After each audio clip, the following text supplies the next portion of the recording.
Hi,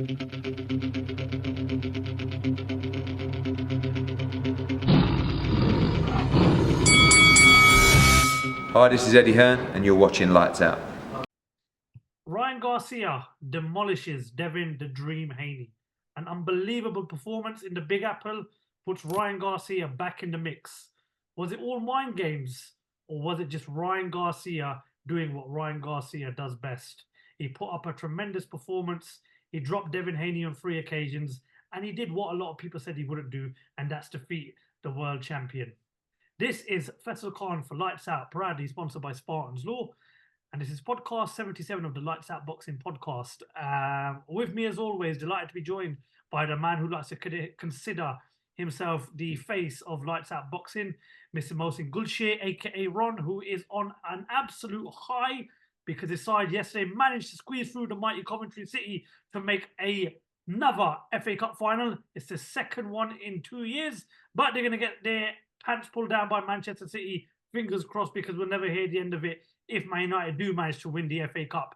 But we hope they lose, because we want Eric Ten Hag to stay for another 10 years. So keep up the good work, Eric.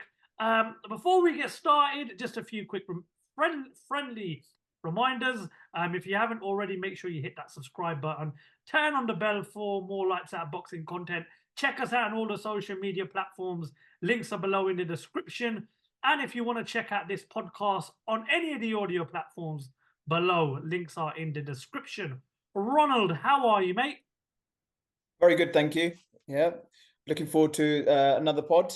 What are we on now? Which number are we on? Podcast 77. 23 away from you hosting number 100. Okay, now that's when this channel will really take off after I start. So you sure you want that? I don't think you want that heat. Listen, we've got a lot of heat to talk about, okay? But no, good to see you as always. Pleasure. Yeah, likewise. Pleasure you joining us as always. I mean, you get paid enough, so don't know why I'm saying thanks and whatnot. But Ron, floor's all yours, brother. Quick fire question, hit me with it. I think this relates to the outcome of, the Haney and Garcia. A lot of questions are asked. Who's your most famous boxing troll? So we saw the antics of Ryan Garcia throughout the week, where people were questioning his mental well-being, how he was outspoken, his vulgarity, and not giving a shit, and just getting in the head of Devin Haney. But thinking back in history, I mean, we know the king of kind of being a troll with, started off with Muhammad Ali with his antics, so how he used to turn up and goad his opponents and get in their heads before their fight, kind of winning the fight before the actual fight. So anyone coming to your mind when you think about boxing trolls? A massive fan of Shannon the Cannon Briggs. Yeah. Turning up to restaurants and crashing into other people's speedboats. Tyson Fury's had some great moments. Prince Naz has had some great moments. Floyd Mayweather turning up to Manchester in a Manchester United top to piss off the Ricky Hatton fans, I thought was great. But if I had to go for my favorite troll, I would probably go for it'd be Shannon Briggs. I just think some of the things he's done is just on another level compared to some of these fighters. What about you? Ricardo Mayorga. I think I know which one you're going to refer to. Yeah. I mean, we had the pleasure of kind of interviewing Shane Mosley's son, didn't we? And we asked him about this, and it was fascinating to kind of, because he had that first. He was at the press conference, and Ricardo Mayorga is well renowned for being a really horrible troll. He did it with De La Hoya. He's done it throughout his career. Just not giving a shit, basically. Very outrageous. I mean, didn't he pinch someone's bottom as well? Yeah, was Shane Mosley's girlfriend. Gosh, wow. Yeah, I was just about to say. I mean, what he was saying. I mean, I wish my Spanish was a lot more decent, so I can understand what he was saying to De La Hoya. But look. But I'm sure we'll talk about the mind games. Was that a factor in getting Ryan Garcia the win? But But well done, credit where it's due. I'm sure we're going to talk about that. Well, in a before bit we more obviously detail. do talk about last weekend's boxing action, if there's a press conference and Ricardo Mayorga's attending, keep your wives, girlfriends, fiancés, whatever, keep them at home because no one's safe whilst he's around. But there has been some very controversial moments in the sport of boxing, and I think that's why we love the sport of boxing. And obviously, we are going to. Is there a fine line though? I mean, what's the line where you say, look, you've really pushed it now? I mean, look, just ask Charlie Zelenoff, where he tried to be a troll with Deontay Wilder. I hope he's never done anything like that after that. I don't know if he did, but he's a infamous troll, isn't he? You say, is there a fine line? I mean, we've had tables thrown and we've had call outs on social media. I mean, if I refer to UFC on this one, Leon Edwards, his last opponent, name's completely gone off my mind, spoke about his dead dad in the press. Colby Covington, yeah. So listen, in the fight game, anything is possible, which is why I said controversy is exactly what it surrounds combat sports. So yeah, is there a line? There's a line in everything, but unfortunately, fighters these days do tend to cross that line. But I mean, I'm gonna bring up another one. I mean, what was it again? McGregor versus Khabib. Yeah, that was crossing a line with religion and talking about his dad and calling him a terrorist and all sorts. So again, I mean, this is the fight game, Ron. Unfortunately, this is the shit that happens. It's not a sport for the weak and heart. But there's fighters who've never engaged in any sort of trolling and they've had really successful careers, and they don't seem to be affected by it. But I guess kind of developing that mindset is at elite level. You can't help but get drawn into that, and you get it kind of sucks the energy out of you before a fight as well. I guess I can imagine. What's that saying? It's better to keep your mouth closed than it is to have everyone prove what an idiot you are. There's a saying along those lines, and I do feel as if some fighters these days try and force themselves to be somebody who they're not. But look, I get that backwards and forwards on social media. I understand that people have to sell the fight, but you do get a lot of fighters these days really crossing the line. I mean, remember when the first gloves are off between Chisora and Dillian White? The scuffle happened, and Johnny Nelson said, "I've sat here with Froch Groves, I sat here with Joshua and White, but this was the one where these lot went way beyond the line, and it's going to continue to happen. Like I said, it's not a sport for the weak and heart, and everyone likes a bit of controversy, but you've also got to remember there's a younger audience involved as well, so we also need role models in this sport. But look, I'd love to get the viewers' thoughts on Ron's quickfire question. Another great quickfire question by you, Ron, as always. We're going to talk about what happened last weekend in New York. And one thing that surrounded this fight was controversy. Ryan Garcia, leading up to his fight, had a lot of, what's the right word to use, deranged moments on social media. A lot of people questioning his mental health. And he's gone and put in the performance of his lifetime. He's beaten Devin Haney. The fight did go the distance, but within the 12 rounds, Ryan Garcia managed to drop Devin Haney on 3 occasions. Ron, when let's just say in 5-10 years time, or even now, we're going to look back at the fight. Is the best way to sort of sum up that fight as a one-sided beatdown? I think it shocked all of us that wasn't the fight we were expecting. Clearly something we missed. We fought, both of me and you have followed Devin Haney's career. He's in that conversation of being a pound for pound fighter. Was it a beatdown? I think the first few rounds that I saw, I thought, yeah, this is going to be Haney all over. It's going to be a point shutout win. But little did we account for Ryan Garcia getting off his famous left hook and landing that on regular occasions. And we've never seen Devin Haney like that, where he's shocked, he looks bamboozled, like what the hell's just happened here. But I don't think he has Haney ever been dropped in his career before prior to this. No, I can't think of a time. neither So can I. I don't know. I mean, it caught everyone by surprise. I mean, the only person that wasn't surprised was Ryan Garcia. He's like, yeah, I told you, I knew I was going to do this. Technically it was, something 3 knockdown is no joke. He won on 2 of the scorecards by 3 or 4 rounds. Mm-hmm. I think one judge had it a draw, 112-112, which I found a bit shocking. So does that suggest that, is he suggesting that, Haney won all the rounds? And obviously apart from the rounds that he got dropped in. So I don't know. I mean, I don't want to call it a beatdown. Obviously he finished his fight on his feet.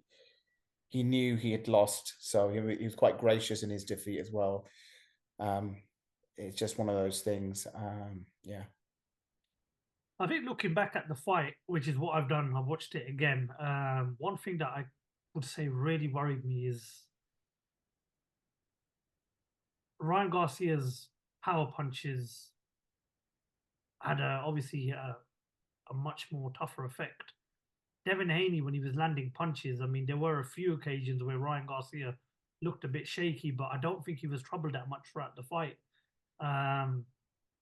The warning signs were there, especially in that first round. And we've always praised Devin Haney's boxing IQ, his technique, but I just thought defensively it was very amateurish in this fight. I thought Garcia just found way too much success. I mean, he's not beaten just a champion. He's beaten a former undisputed champion who's beaten some of the best fighters between,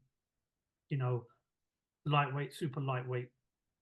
And I just thought he was a shadow of himself on Saturday night, and that's a worrying performance. Now, look, one of the biggest factors leading up to the fight was Garcia missed weight, which is why he's not world champion right now.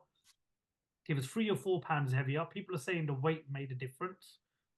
It might have done, but at the same time, I don't think it's made that much of a difference.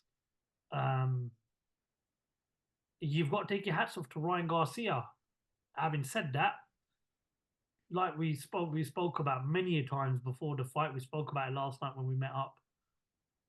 The mind games, that's what they were. They were just mind games. We questioned Ryan Garcia's mental health going into this fight. That is not the performance of someone who's suffering from mental health. Let me tell you that now. I mean, how many times have we seen fighters break down in the ring? I mean, I remember Johnny Nelson telling me that he broke down against Carlos De Leon. I mean, Oliver McCall when he broke down against Lennox Lewis. Ryan Garcia just looked like he was having fun. It looked like that was what he was meant to do. And I'm glad we've got to see this Ryan Garcia, because even myself wrote him off after the Tank Davis fight. And listen, phenomenal performance. You don't take nothing away from him. However, I still think there's a dark shadow hanging over him right now. 1, because he missed weight, and 2, he should be the world champion right now. But missing weight, it's a bad look in boxing, in my opinion. If you've been training for 12 weeks or 16 weeks, however long your camp is, you need to be making weight. But he hasn't. I believe he's had to pay a fine, something over $1 million. Isn't it? Yeah. He's not won the world title, but he's got a victory over the current world champion. Obviously, a lot of talks about what happens next. I, for one, think there should be a rematch. A lot of people saying it should happen at 147, but I don't think Haney struggled to make this weight. And correct me if I'm wrong, wasn't this his 3rd fight at junior welterweight? So Ryan Garcia, Haney, whenever he fights, he's always the bigger man at that weight, in these low weights. So this was a surprise to him. He wasn't the bigger man. So obviously Ryan Garcia came 3 pounds over. Not even close to the weight. I think he knew that. I think that was probably his plan all along, to not fight at the 140 agreed. So they did have some kind of discussions about rehydration clauses. Do you know what they came in at in you know what they walked in the ring? I believe in the end it was the same as it was on the weigh-in. I think Haney coming at 140, Garcia coming at 143, something along those lines. I know Garcia didn't come in. Okay, I'm not just And thinking if there was yeah, a restriction on the rehydration clause, if that was the case. But I think it did take a little bit of the shine off his win. Let's be honest. You know, how great would that have been, him finally having that belt around, you know, and taking it off someone who he's had 6 fights with as an amateur, yeah, and then getting that win on him in the pro ranks. So, and to do it in that fashion as well. So look, hats off to him. Great performance. He shocked the world. He even betted on himself $2 million. Did you hear about this? I did. Yeah, And he's won. And you know, I don't know what the rules are on betting on yourself to win. I don't know if it's like football or anything like that, but yeah, he won $12 million. So fair play to him. And yeah, and this whole it was a ruse to kind of make out that he was mentally unstable, and bizarre kind of interviews and press conferences and antics on social media, TikToks or whatnot. But he was the one that was kind of orchestrating it all, and you know, and he's, you know, people are talking about him as, you know, and what's next for Ryan Garcia. I think, yeah. I mean, you know, I mean, I've seen the video of him today on social media. He was on, what was it? A horse going through the streets of New York. So, Ali, you take your hats off to Ryan Garcia. It was a great performance. However, I just feel looking back at the fight, it was the boxer versus the puncher, and in the end, the puncher prevailed. And there does need to be a rematch, and it does need to be I'd probably say a catch weight, maybe 147. Then obviously that leaves Devin Haney's future at 140, you know, with a question mark over it. Don't forget I believe he's lost the belt now.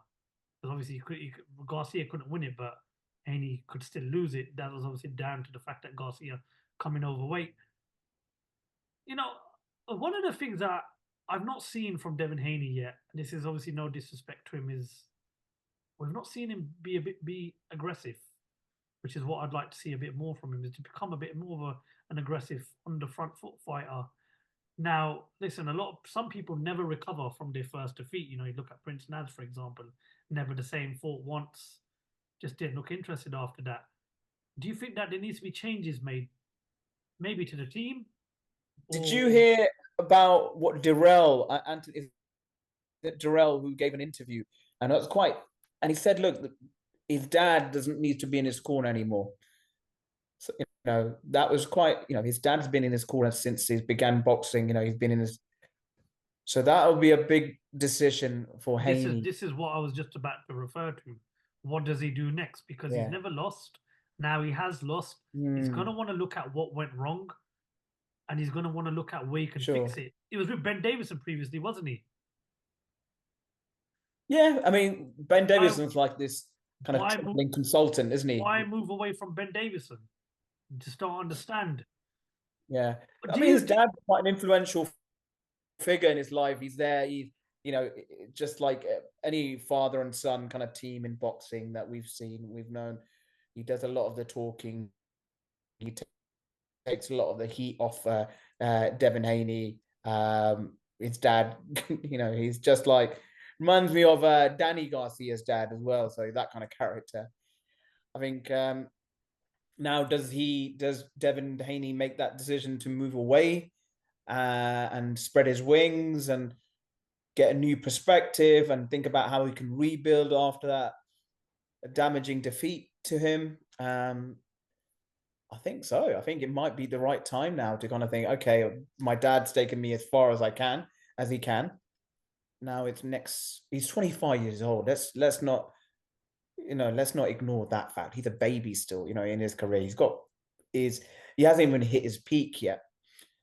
So, well, I hope when you said about, you know, defeats can accept.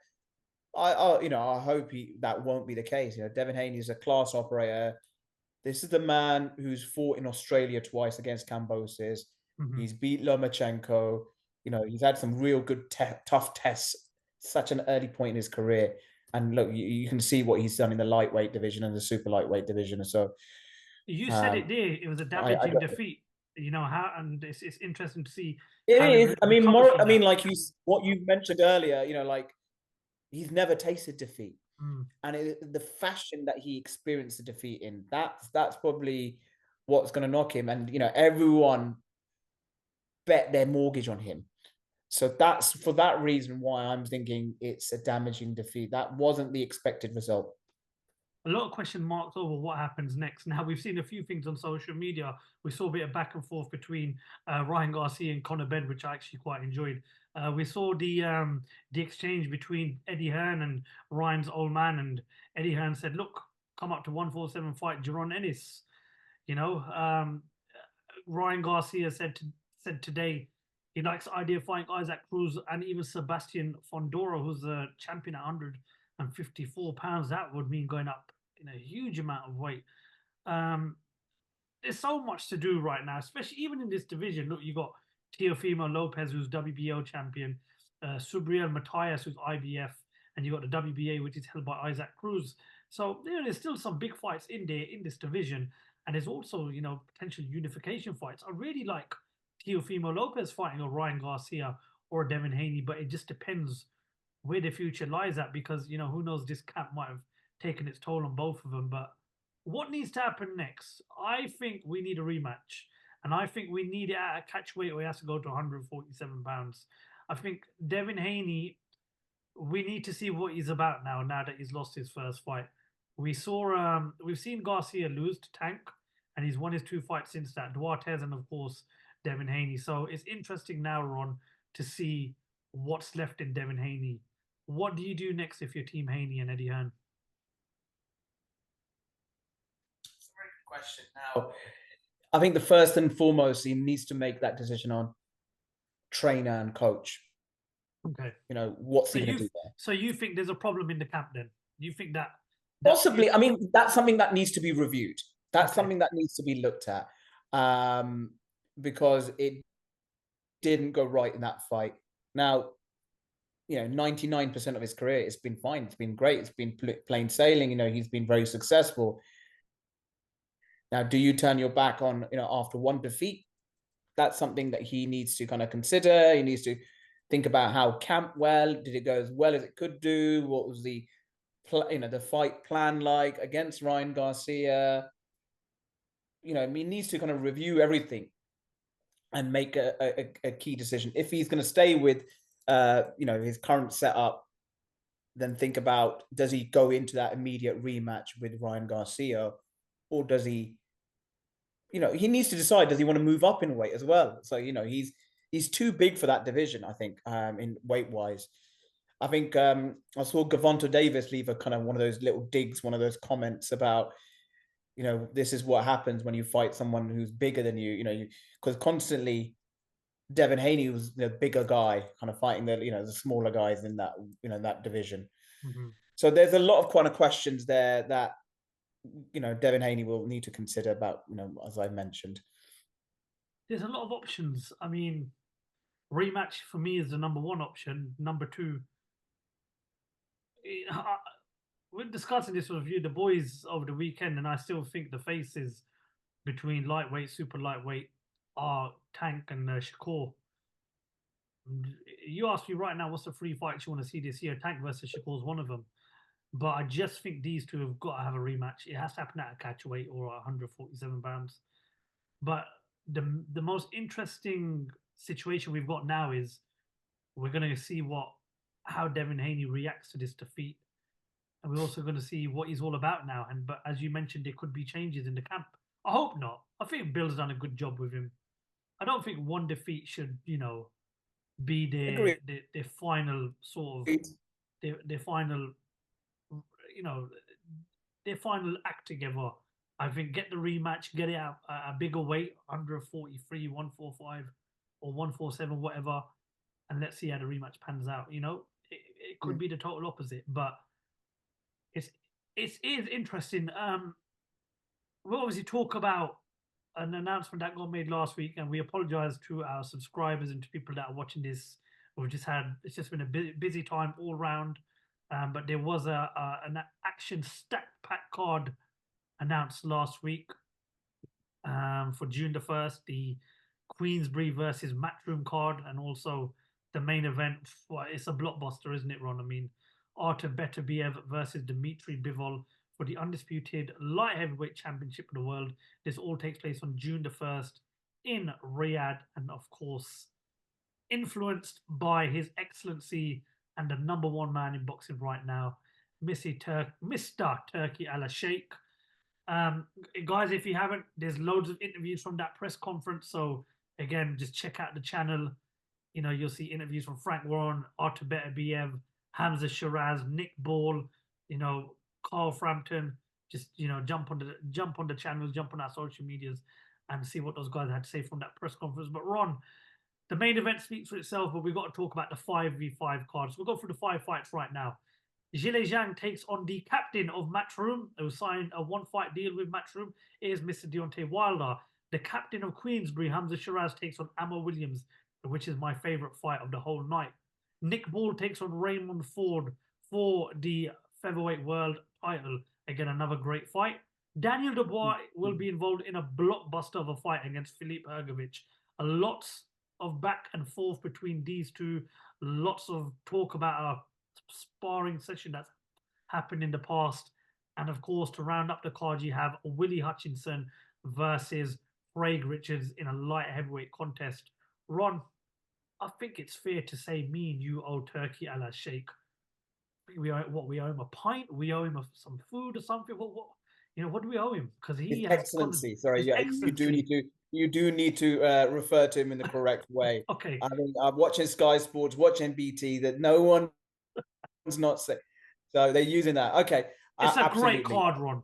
Oh, absolutely. I mean, all of those fights, the 5-5 you mentioned, they're Ron, all exciting. before you carry on, what did you make of the promo video? that was just on the tip of my tongue. I thought the promo was fantastic.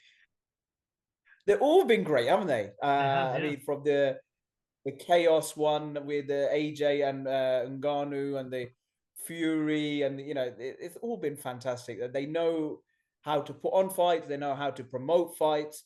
I think the only thing that we're missing there is just the atmosphere in the actual stadium, but that's going to come with time. I think it's still early in the infancy, but they've done a remarkable job with raising the profile of boxing. I know, I understand there's a lot going on in the country to promote boxing as well. We were talking about mind games and so forth, but what kind of mind games are we hearing from, two elite fighters in that division, Bivol and Beterbiev? They just want to get in the ring together. That's it. They just want to make it happen. There's none of this bullshit, digs at each other. They're just professional. They just want to get it on. And, I'm really excited about that. That's the main event for me. Which fight are you most excited to be looking out for in that event? All 6 of them, mate. There's no doubt about every fight. Pick one. If you had to pick one that you're thinking, Hamza Shiraz, Ammo Williams, because the reason why is because you've got the future of boxing right there, and that's a fight you'd probably make if they were both world champions, or if one of them was a world champion and the other one was a mandatory. I just think the fact that fight is happening at this time in their career is brilliant, and it's all down to one man, His Excellency. You know what, right? I mean, I'd love to go out there. Fingers crossed. Hopefully, I do. That press conference, just being there, was brilliant. I mean, you had them all come out wearing masks. That promo that we've spoken about. I'll say it before, and I'm going to say it again. This guy, His Excellency Turki Al Sheikh, the guy's a genius. Like, I can't praise him enough. I mean, what he's done for boxing. I mean, just look what this is, their 3rd card now. You had Fury and Ngannou, Joshua and Ngannou, and now you've got obviously Fury Usyk coming up, and you've got this. This guy is exactly what boxing needed all along. However, obviously, there's bragging rights on the line here. Now we've seen Frank Warren and Eddie Hearn this all of a sudden they're best of friends, but now they're, you know, back in each other's faces. I mean, Eddie Hearn saying that his boys are going to wipe the floor with Uncle Frank. They're going to go 5-0. And then obviously Frank runs, you know, retaliated. He believes that his team is going to do the business come fight night. When you're watching a card in boxing, it's never like, you know, at some point during the card, it's like it becomes a bit of a bore. You just want a bit of a break. But because of what's on the line here, every fight is vital to its promoter and its stable. All the fights are just phenomenal. You can't pick one and just say, yeah, that's the main one. They're all great fights, and the fact that it's a robin round point system tournament makes it even better. And we're gonna know who the number one stable is. Eddie Hearn signing up Deontay Wilder. I mean, I never thought it would happen. I mean, Eddie Hearn for a number of years tried getting a fight with Wilder and Joshua, but he's a captain of Team Matchroom. Ron, what do you make of it? I like it. You know, two fighters that Joseph Parker's beaten. You know, and Joseph Parker, has, you know, now needs to go on to bigger fights now. So these two are trying to save their careers. You know, I think another defeat for Deontay Wilder, you know, it'd be a massive shame. You know, we know what, you know, dangerous puncher he is. You know, we know the excitement that he brings to the ring. He's got charisma, personality, everything. Zhilei Zhang, you know, he burst onto the scene with his two defeats of, you know, top 3 heavyweight at the time, Joe Joyce. But, you know, his stock's fallen slightly after that defeat against Joe Joyce. So, you know, and Father Time's not on his side. So I think I'm looking forward to that. You know, how's that fight going to plan out? You've got someone like Zhilei Zhang, who's quite, you know, he's not a moving target. He's very stationary. Deontay Wilder, you know, how would he be able to land his punches? If he connects one, is Zhilei Zhang going to be banged out, or is it the other way around? You know, I think this is going to be an early finish. That's my prediction in that fight. It's not going to go the full 10 or 12 rounds or however long they're fighting. And I think it's going to be an exciting fight, that one. But Eddie Hearn's confident to make him team captain. And I understand team captains get double points. That's right. Yeah. Do you get points for knockouts as well? I don't know. Yeah. I mean, other than that, I like the look. I like Nick Ball. I liked he put in a great performance. I was really gutted that he didn't get his win there. So then this is another opportunity for him to fight for a world title. So that's amazing. You know, I hope he comes through that. Hamza Shiraz, which Frank Warren said spoke about. He said that this should be a unification fight between him and Raymond Ford, but unfortunately it's not. But yeah, Ron, sorry, back to what you were saying about Hamza Shiraz. Yeah, I mean, Hamza Shiraz, you know, his stock's gone up considerably after his, you know, his emphatic finish in one round of Liam Williams. Mm-hmm. So can he continue on from that good work against a highly rated Ammo Williams, who you've spoken about very well of? And so two great prospects. Who else we got? I mean, Hrgovic, and I think that's the right fight to make for both of them, actually. Probably, Daniel Dubois. Mm-hmm. I think so. I think the they're main both event, Ron, not quite on the world title level yet, but they're on the cusp of it. And this could be their defining fight that says, okay, I'm ready for a world title shot now. They both have come across their different tests. Obviously, Jarrell Big Baby Miller. I mean, that was a great performance by oh God, what's his name? Sorry, I forgot his name. Dubois. Daniel Dubois. What about, I mean, Hrgovic, who did he fight last? He fought on the... He did fight... he fought on the Joshua Ngannou card, didn't he? Yeah, I can't for the life of me think of... Or was it the Joshua Walling card? But yeah, it's a great card from start to finish. And you got, 2 heavyweight fights, a middleweight fight, a featherweight fight, and a light heavyweight fight. But the beauty of it is you've got 2 promoters that have been at it for a number of years. Yeah, they're working together now, But this is what we've been wanting to see, you know, two good stables with their best fighters going head to head. We'll round this podcast up by just a quick, well, talking about the main event, the undisputed light heavyweight championship of the world. I don't think you're getting any egos here. I don't think you're getting any mind games. You just got two fighters that want to fight. Ron, are you favouring the boxer in Bivol and his boxing skills, or do we go for the ferocious, powerful, and destructive Artur Beterbiev in this one? Bear in mind, a lot of people are saying the more older Beterbiev is getting, he's getting better. So who do you side with on in this main event one? Beterbiev, I'll go for. I'm just putting my neck on the line. And I just think his last few performances have been outstanding. You know, what he did against Callum Smith, great performance. You know, he's fought Anthony Yard, what he did there. Was it Anthony Yard? Yes, he did Beterbiev, yeah. So I don't know. Bivol, yeah, I mean, it's a great. We're very fortunate to have getting this fight. Two of the best in the division. Made the best man win. But if I had to put my money on it, Beterbiev, I will go for. Listen, mate, I can't knock your decision. I mean, I struggle to pick a favorite for this fight because they're both so good. They've both been at their very best for a number of years now. And I'm so glad that this isn't a Spence Crawford situation. When the time was right, they've both beaten everybody in their division. When the fight needed to happen, it's been made. And of course, you know, hats off to His Excellency Turki Al-Sheikh. Great fight, a fight that we all want to see. Two phenomenal warriors who are just getting better and better as time goes on. But I'm going to lean towards Bivol. We're going to do we're going to do a special podcast based on that fight because that is a great fight, and that's just going to top what is a great night of boxing on June the 1st. But we've got May 18th coming up. You know, we've got Kambosos versus Lomachenko coming up. We've got some great fights coming up. You know, this is an amazing time for boxing and boxing. Josh Taylor versus Captrell coming up as well too. And you know what? We just spoke about the Fury versus Usyk coming up. Devin Haney, Ryan Garcia situation. Those two are junior welterweights as well. They're in that mix as well. So fantastic time for boxing.